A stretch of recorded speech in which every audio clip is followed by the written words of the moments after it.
About that National Theatre thing, I said December, I meant September, so apologies for that. 2 weeks ago, the former Shadow Foreign Secretary Hilary Benn was sitting here, having been fired in the middle of the night by Jeremy Corbyn. That provoked a deluge of resignations from the Shadow Cabinet and a crisis for the Labour leader unprecedented in British politics. Since then, Mr Corbyn hasn't done a major interview, but this weekend, Angela Eagle has announced her formal challenge to him and a brutal knock-down fight for the soul and perhaps the future of the Labour Party starts here. Jeremy Corbyn, welcome. Now, all this started with reaction to the Brexit vote. So a very, very straightforward question, if I may, to start with. Which way did you vote in that referendum yourself? Remain. I'm surprised you even asked the question. Well, I asked it because quite a lot of people around you suggested that you had never been a supporter. Nobody ever suggested I was going to do anything other than vote Remain, and I think you're very well aware of that. Did you do everything you possibly could have done, do you think, to win that for the Remain side? I worked flat out. I travelled the whole country. I addressed union conferences, street meetings, public meetings, universities, colleges, lots of places, urging people to vote Remain because of the general direction this country would go if we voted to leave. I'm not uncritical of the European Union, as everybody knows, and indeed the most of the population are not uncritical of the European Union. And I've been reaching out. Yesterday, I came back from Paris, where I'd been, Friday rather, where I'd been meeting the Party of European Socialists to work together with socialist parties, in some cases governments across Europe, on how we deal with this and what access we have to the single market in the future and protect the social conditions that we have got through the social chapter in the treaty. Angela Eagle has now announced that she is going to stand against you. Have you any message for her this weekend? Well, I'm disappointed, but obviously she's free to do that if she wishes to. We have worked together in the past 6 months, or 9 months actually, in the Shadow Cabinet, and this is an opportunity when we could be putting enormous pressure on this Tory government, on inequality and injustice, on poverty, and all the issues this Tory government is doing. Would you like her at the 11th hour to think again in that case? Well, she resigned from the Shadow Cabinet.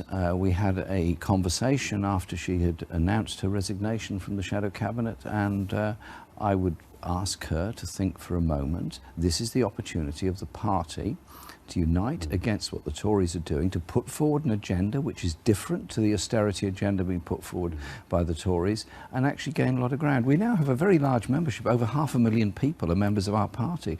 Yeah. They've joined for a reason, and they want to see a party that is active all the time, opposing what this government's doing. If she does stand, however, are you confident you can get the 51 nominations you need to be on the ballot for the next leadership? I'm expecting to be on the ballot paper because the rules of the party indicate that the existing leader, if challenged, should be on the ballot paper anyway. But the legal advice that's been taken by the party says that you do need those nominations, as Neil Kinnock had to get them when he was challenged. That was, Neil should remind himself, that was in 1988, when the election of leader was done by an electoral college system. That has long since been abolished. We now have a one-member, one-vote system. The rules, in my view, are absolutely clear, and indeed, I'm not sure what this legal advice is referring to. I have not been shown any legal advice to that effect. Have you taken legal advice of your own? I've taken much soundings from lawyers. There's a lot of lawyers about, you know. There are a lot of lawyers. And what do the lawyers tell you? That you will stand, you'll be on the ballot, yes, come what may? Yes, indeed so. Some people say, why should you be treated differently? I mean, Neil Kinnock had to get those numbers of people. In the past, Labour leaders have had to show that they have the support of a sizable number, actually just a fifth of the MPs and the MEPs. Why should you be different? That was in 1988. The electoral college system has since been abolished. We now have a one-member, one-vote system, and members of Parliament have a role in that, of course they do, but at the end of the day, the final say is by the members, affiliates and supporters of the party. But if you had to, do you think you could get those 51 nominations? You'd be surprised how much support there is out there of people that feel that I was elected a year ago with a very large majority and a very large mandate, and since then we've defeated the government on more than 20 occasions in Parliament. We've won elections. I think we're a party that's going places and doing very well, actually. This is something that's going to end up with the National Executive Committee of the Labour Party, the NEC, this week. If the NEC decides that you should not be on the ballot paper without getting those nominations, will you take that to court?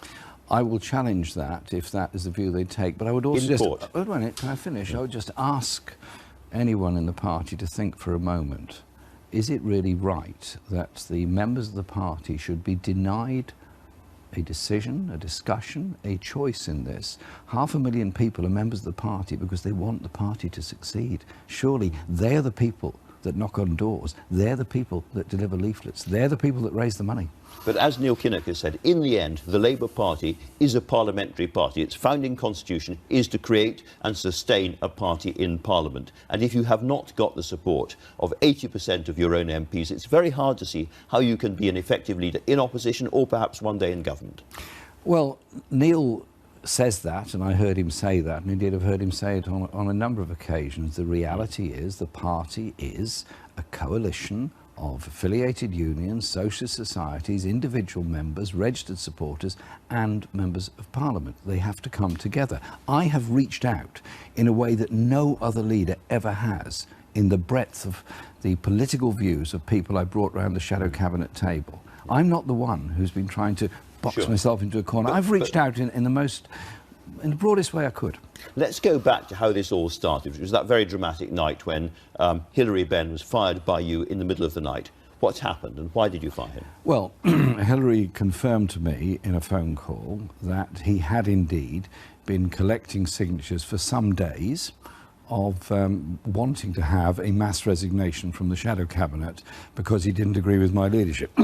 I didn't think that was a particularly collegiate thing to do, particularly as we were actually involved in the EU referendum campaign at that time. I was the one who was travelling the country getting support for a Remain vote, and he confirmed he'd been doing that, and we then discussed it, and he generously, as I generously said to him, said, well, look, this really can't go on, and so we parted company. Well, you're two courteous people, and you've we're very courteous. Parted we both come from very courteous families. You parted company courteously, but after that, 63 members of your team resigned, leaving you with a very kind of threadbare shadow cabinet, if I may say so. There are lots of important jobs you can't even fill, and people doing more than one job. This is not really an effective opposition in the traditional way, is it? I'm saying to Labour MPs, you have a responsibility to represent the party in Parliament. We're only any of us in Parliament because of the work of Labour Party members and supporters and, of course, Labour voters. And I urge them to recognise that. But also, I'm keen to reach out. We're going to come together discussing how we deal with the possible UK negotiations over the next few months over the European Union. There's an awful lot of policy areas where there's a great deal of agreement, but I think the crucial one is the achievement of John McDonnell in turning economic policy around so that pretty well everybody seems to be now signed up to the idea you invest rather than cut in order to grow our economy. But you haven't got a proper shadow Europe minister at the moment. You've got one, the same person is doing the shadow Welsh job and the Northern Irish job and the Scottish job, and he's English. I mean, this is going to be very, very hard for the Labour Party to do the serious line-by-line criticism and opposition and holding the government to account that it ought to be doing. That's why I say to Labour MPs, get round the table, get together so that we can do the line-by-line criticism of what this government is doing. And I have to say this, that there are very many talented people in the Parliamentary Labour Party, and I'm very disappointed that some of them have declined to take on positions that have been offered.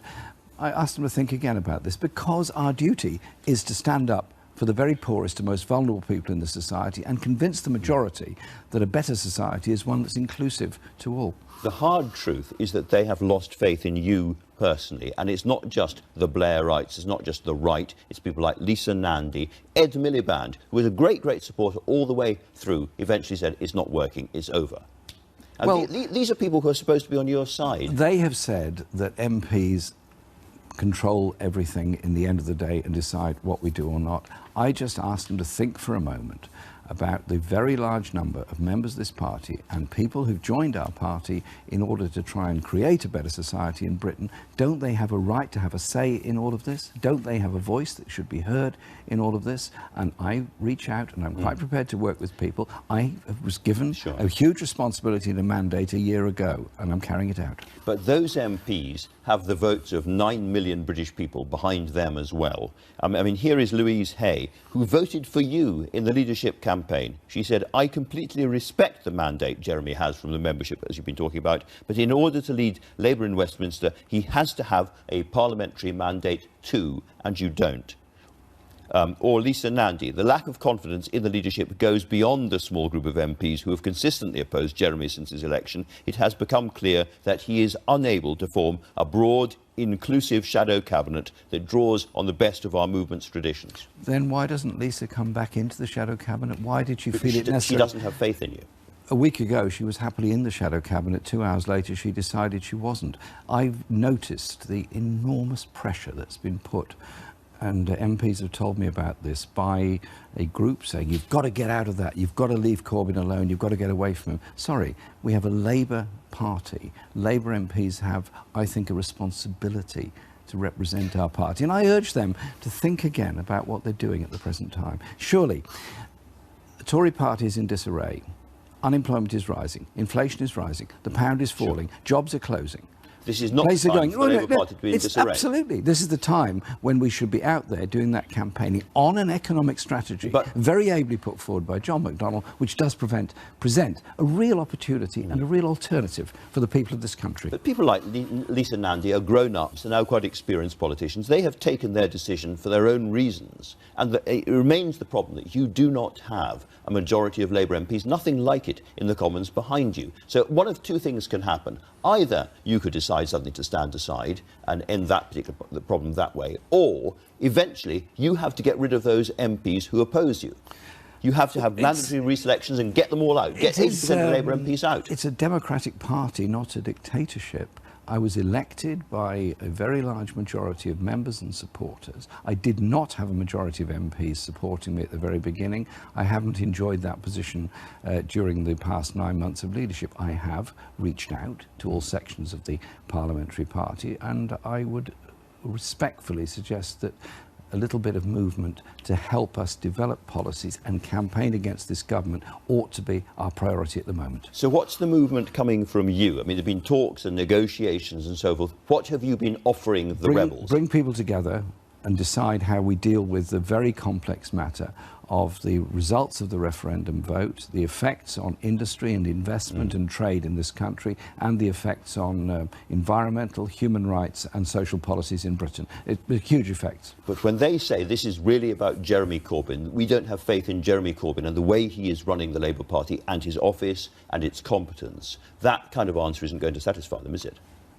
Come and talk about it. I've reached out to Labour MPs in a way that very few other leaders have. I meet them frequently, one-to-one conversations with many colleagues. You've talked to them, but you haven't actually done anything about it. I mean, you haven't put How do you know what I've done or not done about it? Well, I'm asking you. I mean, if you can tell me that you have done something specific to meet their concerns, to either change your operation or say, I'm going to time limit my leadership, or if it's not working by a certain time, I'm going to stand aside. I mean, those kind of things. Why should I time limit a leadership when I've been elected by a very large number of members and supporters in order to lead this party? If, at the end of the day, an election somewhere results in a different leader, so be it. But I would be irresponsible if I walked away from a mandate that I was given and a responsibility I was given. I ask colleagues to respect that as well. You have been under enormous personal pressure. You must have talked about this with your family, and there was talk that there was a period when you did have a bit of a wobble. You thought, is it really worth it? Can I carry on personally doing Andrew, this? you read too many newspapers. You really do. It's all I do. It's all you do, read newspapers. Well, can I tell you something? There's no wobbles. Asking, is it true? No, absolutely untrue. There's no wobbles, there's no stress, there's no depression. I'll tell you what real stress is. Real stress is when you can't feed your kids. Real stress is if you don't know you've got a job next day. Real stress is if your landlord is going to evict you from your home. That's what real stress in our society is. Our job as politicians, as public representatives, is to recognise the real stresses people face in society and try and bring about a society that deals with those issues. And you can only deal with that if you win power as a party. Yes. And if 80% of your own MPs think that they can't do that under you, isn't part of the fault Jeremy Corbyn's fault? He can't all be your enemies, all them and nothing to do with me. Surely some of it is to do with you. I'm quite prepared to believe that everything goes wrong is my fault, everything that's successful is somebody else's achievement. That's fine, that's what leadership's about. But I just say this, we've defeated the government on 22 occasions. We've won parliamentary by-elections with swings to Labour. We've increased our vote in local elections. We've won 4 mayoral contests. There's 3 million families are £1,000 a year better off because of the Labour opposition to the cuts in working tax credits. Every person in receipt of personal independence payments continues to get them because of Labour opposition. The forced academisation of schools is not happening because of Labour opposition. There's quite a lot that we've achieved in the past 9 months we can be very proud of. Your MPs clearly don't completely agree with that. But can I ask you about well, another criticism? Voted with me on those issues. Another thing they say about, they did, but it's the leadership question. And people say to me, how can it be that, Tony Blair, much reviled today, but nonetheless he won a huge landslide victory in the Labour leadership election to begin with. Then he won another landslide victory in the country. He had all those votes behind him, and you voted against him 500 times. How can you then turn round to the Labour Party and say, give me the loyalty that I never gave to Tony Blair? I never attacked Tony Blair personally, and I don't but you do voted that. against him. And I voted on issues of the Iraq War, on issues of the conduct of anti-terrorism, and issues such as student fees and student loans, a number of issues. Yes, of course I did, over quite a long period. I also very happily and very proudly voted to bring in the National Minimum Wage, to bring in the Human Rights Act, to bring in, under Gordon Brown, the Equalities Act. And so, yes, and also... Sorry, Neil Kinnock had a big mandate too, and you were part of the campaign to topple him. How can you turn around and talk to people and say, I want your loyalty, the loyalty that I did not give to Kinnock or Blair? There was a challenge that Tony Benn made to Neil Kinnock in 1988. It was unsuccessful. We then carried on working in the party to try and win the 1992 election, which sadly was not to be. Is the victory of the left inside the Labour Party more important than winning the next general election? What's most important is to change the way politics is done in this country, to incite young people and older people into the idea that you can have a society that doesn't divide people, that doesn't have grotesque levels of inequality, and we don't make the younger generation worse off than this generation and their children worse off than us. It's a way of doing politics that has changed, partly engendered by social media, partly by social movements across Europe and North America. The times are changing, and the last people to understand that seem to be many of our media leader writers. If I may be so bold. You mentioned social media, and this has all been very genial, but the volumes of abuse being hurled at your opponents on the social media by people who say that they're your supporters is now pretty vile and pretty horrible. I mean, I can read them out, but they're probably unpleasant. Nobody does vile abuse in my name, with my approval, my support. I absolutely, totally condemn it in every way, as just as much as any abuse that's hurled at me or anybody else is simply wrong. I urge people to engage in political debate, not media abuse of any sort. So Rob J. Marshall, who says he's one of your supporters and describes Angela Eagle as you treacherous bitch, Julie Doran, who's even worse, talks about Angela Eagle, her Tory-supporting weasels like Angela Eagle, or her gang of selfish Blairites. Totally unacceptable language. I've talked to lots of MPs who are opposed to you, who are now very worried that they are being forcibly deselected, that Momentum are moving into their constituencies, taking over branches and then taking over CLPs and getting them out. The mood is very, very nasty out there. I've made it very clear that debate should be respectful, debate should be polite, debate should be political. And I have to say that much of the criticism that's levelled at me by members of Parliament, some of it very unpleasant and some of it very public, is almost never political. Never political. They don't say which particular policy I'm supporting. It's all become very personal. I absolutely agree with that. Which is surely a bit unfortunate, isn't it? Well, it is. I mean, it is also the case that Momentum has made you its cause. If you go onto the Momentum website, it doesn't say we believe in this, that and the other. It doesn't give you a list of left or leftish policies. It says we are here to support Jeremy Corbyn, and it's your name and your face all over it. So in a sense, you have personalised this. Well, Momentum has been developed as a way of bringing people into politics, getting people motivated and excited. Jeremy Corbyn, really. Many of them are supportive of what my leadership is trying to achieve in economic policy, in human rights policy, in foreign policy, all these areas. I hope we can come together and recognise that the solutions to people's problems out there are actually political. It seems unlikely. Is there any part of you that would prefer to split the Labour Party than stand down? Listen, I joined the Labour Party when I was 16. I've been in the Labour Party all my life. My family... See, Owen Smith says that you told him that you would prefer to split the Labour Party than stand aside. I've no idea why Owen should say such a thing. I had a quite interesting, almost philosophical political discussion with Owen a week ago. And But you didn't say that? Absolutely not. I'm slightly surprised he would go out and say that. But I'm happy to have a discussion with Owen anytime, so we can discuss how we take things forward. We work together on the steel industry and other issues, and happy to do so again. Two other very, very big issues just coming up at the moment. Not about Jeremy Corbyn's leadership, though in a sense they are.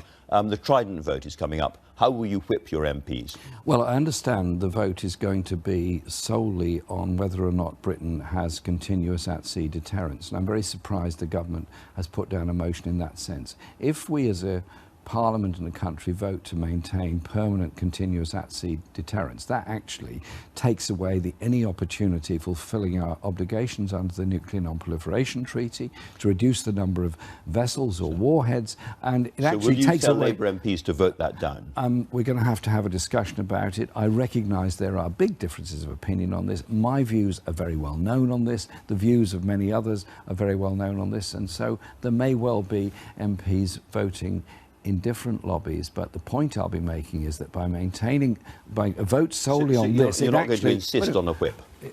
It actually reduces the opportunity for having future disarmament talks. Surely we all want to live in a nuclear-free world. It was a Labour government, by the way, that signed up to the Nuclear Non-Proliferation Treaty. We're beyond, by the way, is because we've got less than half a minute left. You heard David Davis talking about the Chilcot process, and that there's going to be a motion of contempt in the House of Commons against Tony Blair for deceiving the House of Commons. How will you vote in that, and what would you urge Labour MPs to do? I urge colleagues to read the Butler report and read the Chilcot report about the way in which Parliament was denied the information it should have had, the way in which there was lack of preparations for the post-invasion situation in Iraq, and the way there were the assertions of weapons of mass destruction. Parliament must hold to account, including Tony Blair, those who took us into this particular war. That is surely what a parliamentary democracy is about. I started with a yes or no. Let me try and finish with a yes or no. So vote for the contempt motion, yes or no? I haven't seen it yet, but I think I probably would. All right. Jeremy Corbyn, thank you very much indeed for joining us today.